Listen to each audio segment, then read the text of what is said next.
Are you ready to have your mind blown? We just passed $324 trillion in global debt.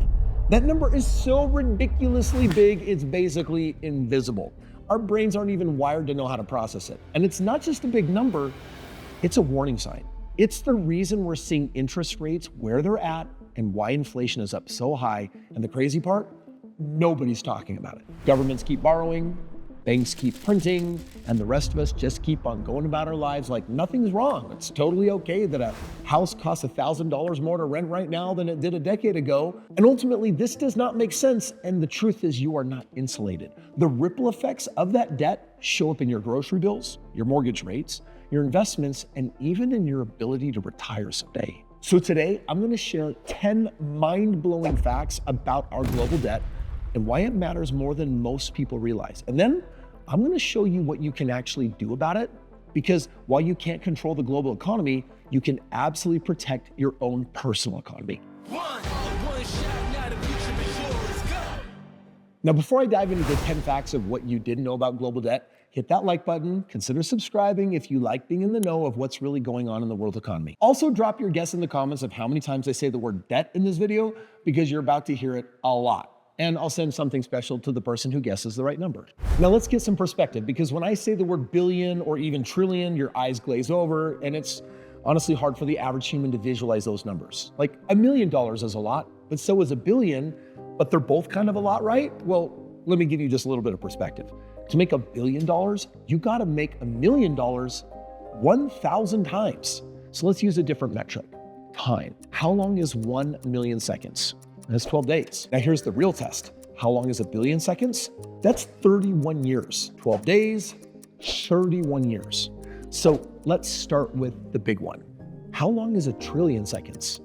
That's 31 centuries, 31,000 years. $1 million in $100 bills fits in a gym bag. $1 billion, you need a shipping container. And $1 trillion, well, you're filling up an entire warehouse. Now multiply that warehouse by 324.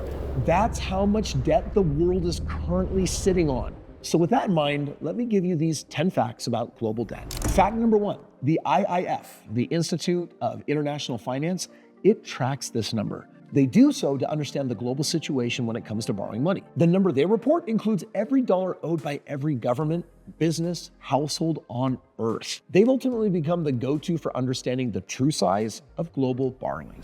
Fact number 2, global debt hit $324 trillion in the first quarter of 2025. That's right. Just in the first 3 months of this year, we added $7.5 trillion more. Government debt alone is over $100 trillion. Corporate debt is $91 trillion. Households owe $55 trillion, and the meter is still running. Fact number 3, global debt has tripled since the year 2000.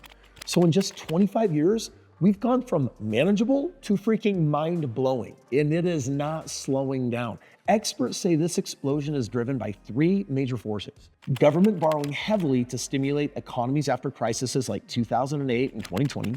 Central banks are keeping interest rates near zero for over a decade, and consumers and corporations are taking on cheap debt to chase growth. In other words, we've built a global economy that only works when everyone keeps borrowing more.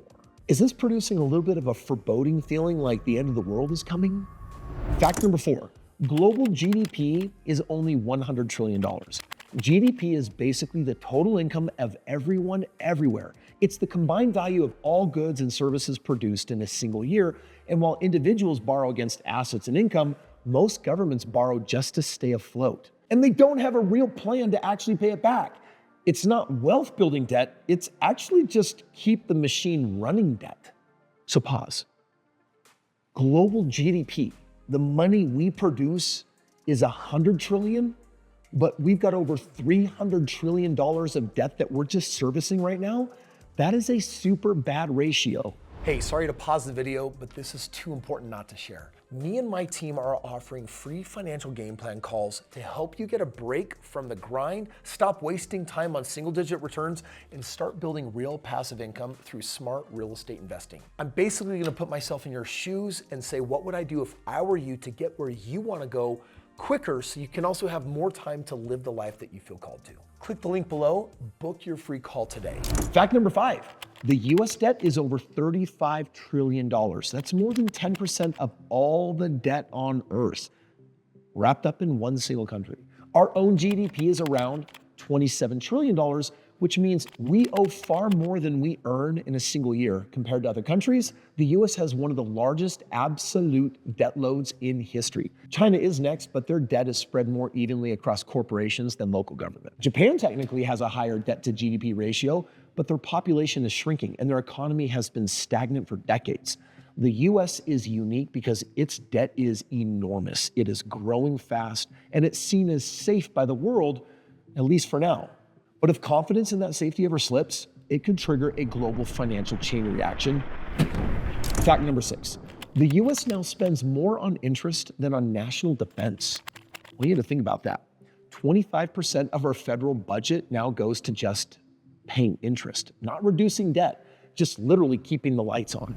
Fact number 7, Japan has the highest debt to GDP ratio in the world. It's sitting around 263%, meaning Japan owes more than 2.5 times what it produces in a single year. Their economy is still functioning, but it's been stuck in a cycle of low growth and deflation for decades. A major factor in population decline, Japan has one of the oldest populations on Earth and one of the lowest birth rates. Fewer workers means less productivity, less tax revenue, and more pressure on social services like healthcare and pensions. The result? The government borrows more just to meet the needs of an aging nation with no growth engine to catch up. So all you Gen Z out there who aren't itching to have kids, those decisions definitely have an impact on the economy, just saying. And by the way, they have a term for that. It's called economic winter. It's when a country's birth rate is in severe decline, where two people that shack up or get married don't even have two babies to replace themselves. There are entire buildings and sectors in Japan, when I last visited it, that are just literally empty. And they're like, we don't know what to do. We can't, I think people are having sex. They're not making babies. So when Elon Musk goes out there and says, we need to have more kids, maybe not the way he does it, he's not necessarily wrong. Fact number 8, much of today's debt was issued at near zero rates in 2020 and 2021, but now the rates are up. So refinances, all of that cheap debt is actually getting dangerous. Countries like Egypt, Argentina, and Pakistan have experts concerned that they actually can't survive in these conditions. Fact number 9, this is a super scary one. Governments often deal with debt by inflating it away. When the numbers get too big to manage, they just print more money. It's called financial easement. But what it does is it dilutes your buying power. It raises the cost of living while your paycheck actually stays the same. There's a reason why people are complaining like crazy about the cost of living in every aspect of their life. And our final fact number 10 for the day, experts are saying that we need fiscal consolidation, meaning cutting deficits, raising taxes, keeping interest rates high. Some are calling for debt restructuring or even the possibility of the US defaulting. And every time there's a war or there's a crisis, it adds even more to this pile, which is why Trump's new bill has everyone so polarized. If you want to learn, by the way, more about that bill, I made a video about it and you need to know what's in it, click right here. So bottom line, those are the facts. But why should you care? Look, you and I aren't going to fix $324 trillion in debt. We can't stop government overspending. We can't prevent the next war. And we definitely can't force Congress to balance a budget. But what we can do is choose how we respond, how we invest, because inflation is already eating your savings. Interest rates are making your home and borrowing even harder. And traditional strategies like stuffing money in a 401k or keeping cash in the bank, it just doesn't cut it anymore. Let's be honest. Did they actually ever cut it? Look, you don't ignore debt like a picnic and you don't fight debt with a panic. You fight it with real estate. See, there's good debt and there's bad debt. Consumer debt, that's gonna sink you. But have you ever wondered why banks are so happy to loan you money on houses? And have you ever wondered why after I bought 25 homes, I bought hundreds more? Well, they're not loaning you money for stocks. They're definitely not loaning you money for crypto investments. But why real estate? Well, they love it. Why? Because if you can't pay your mortgage, they just take the hard asset back, they sell it and make their money. You see, that home has real value. It has property value, and it's different than just about every other asset class out there because it's a hard asset. In fact, the reason why I retired at the age of 26 is because I bought 25 homes. I used other people's money. I literally only leveraged $3,300 to create a net worth of $1.6 million. And that meant that I didn't need a job because my real estate was paying me $12,000 a month reoccurring. and I didn't have to work for it. Like I had already done the work and it now had a residual, which is also why people follow me and they're on my channel, because I'm giving you the knowledge of how you make yourself financially free instead of hoping that a government handout's gonna save your ass. Bottom line, start thinking like a bank. Invest in things that hold value when paper money doesn't. In other words, every year with inflation, paper money loses value, and every year real estate, hard tangible assets gain value. Take that money and put it into real estate or business or even precious metals. Imagine that the dollar for a moment loses 80% of its value overnight.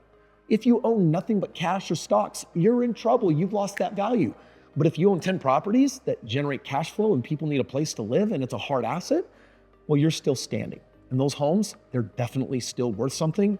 And a little secret here, when inflation makes everything cost more, it also means that real estate costs more, which means that you make a lot of extra money, as in I've made millions of dollars the last few years because of all this unfortunate inflation. Build income streams that don't rely on a paycheck. If 2020 taught us anything, it's that the world can change overnight. Jobs vanish, economies freeze, but people who had alternative income sources, they were okay, they weathered the storm. So yeah, $324 trillion, a super scary number. But the answer isn't fear. It's ownership and it's control. And if you want to own your future and if you want to own your income, then you're gonna have to own assets. So start doing something different with your money. Stop taking on consumer debt. Start buying the right kind of debt that with the help of inflation stabilizes you and makes you more money.